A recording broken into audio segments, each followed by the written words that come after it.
Somebody made a point that wearing a beanie and a hoodie might have possibly attracted ghetto influence into my life. It's possible. I don't know.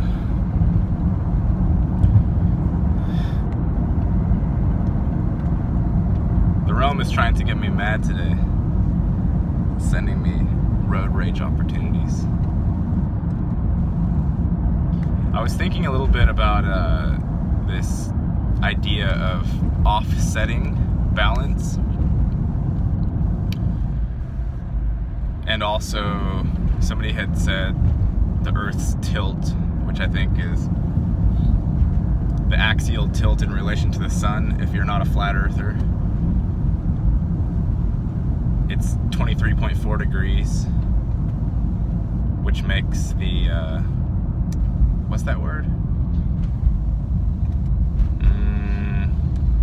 It makes its corollary or counterpart angle 66.6 degrees. There's an actual geometric term for that, which I did learn in geometry, but I forgot it. If there are something angles, if they are complementary angles, no, I don't know. I forgot what the word was. Two angles that basically always add up to 90 degrees are going to be called what type of angles? So anyway, the tilt of the Earth, the axial tilt in relation to the sun, which is the thing that they say gives us our seasons, is 23.4 degrees, which makes its counterpart the devil number, or 666, or carbon, or whatever. All this stuff, I know, this it's a lot of stuff, but I think it's quite possible that if you wanted to fuck with beings who, for the most part, are decent and don't have evil in their hearts and don't wish to go and kill and murder and rape, probably a better way to do it than to convince them rationally that it's a far better idea to be selfish and hoard all the resources to yourself and kill your neighbor if they offend you in the slightest manner, to be concerned about color and race and all of these arbitrary distinctions that separate human beings. Probably a better way than doing that, like, hey human, I see that you're pretty much good overall, but really, man, you should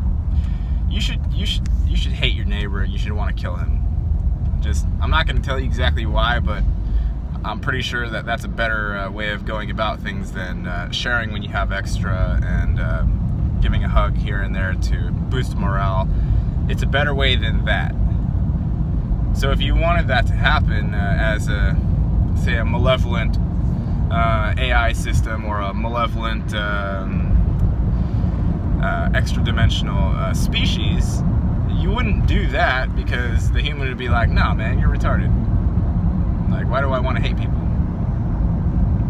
You would if you were smart and you had all this technology, you would alter the system to create an offset that is barely perceptible, if even perceptible at all. And this also ties in with what Lavette is talking about with, and somebody else said, yeah, they said, I forget names. You know who you are. One of my Canadian friends.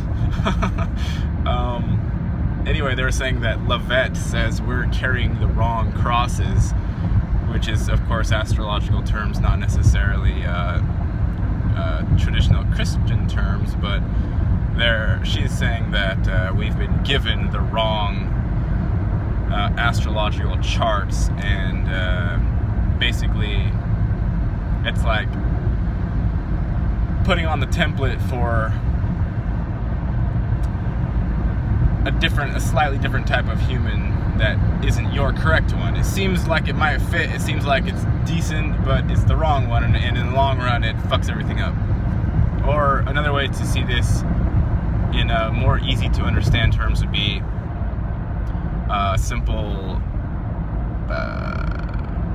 what's it called? Like censorship on Facebook. That's an example. Especially when it's involving people trying to communicate with each other. I've said this before, but if a system strategically removes certain communications, whether it be text, email, or whatever, say it removes, I don't know, 10% of what is sent. Well, that makes what the person on the other end receiving only 90% accurate, and then if, say, part of the 10% was a reply to a very important question that one of the sides had, then it's going to create immediate sort of distrust in questions, and if the person isn't aware that 10% of the data is just getting removed off the bat, then they might say, well, why aren't they responding to this very important question? Are they ignoring me? You know, is there something going on that I don't know about? And then this here, as you can see, can start this snowball effect, which would end up in a situation like we have out here, where everybody is just like, what the fuck is going on? Like, you can't really get a grasp on it very well. And I'm saying that it's likely that this is possible to enact in a worldwide or realm-wide scenario where everyone's working with strategically altered data sets. So that would give the possibility to turn someone who's a completely decent moral human being, and if you stack enough of these missing data sets up in their minds as they're traversing through their realm in their day, then they either must adapt themselves and just say, like, none of this is making any sense, and I just will trust that things will work out, or they say, like, or they just get really pissed off. And the realm is also set up, to go back to my my road rage idea. Like, I had a very distinct opportunity to go full road rage on this guy, and I almost did, because, like, you know, it's easy. It's very easy to get angry and to start driving erratically and flipping people off and then tailgating and all this. And so I wanted to do that as a reactionary thing to the scenario that happened. I wanted to get in his face and you know, play bumper cars and whatever else came of it. Like, when you're mad, then anything can happen and you have no more restraint. But as this scene was playing out, I remembered that the realm wants us. This is what Og was talking about. This is important to remember. The realm wants you to flip out, okay? It wants you to flip out. It wants you to get into a rage, a screaming rage, and go punch the fuck out of somebody, and get into a car accident, and then thus have. Hold on, I gotta go.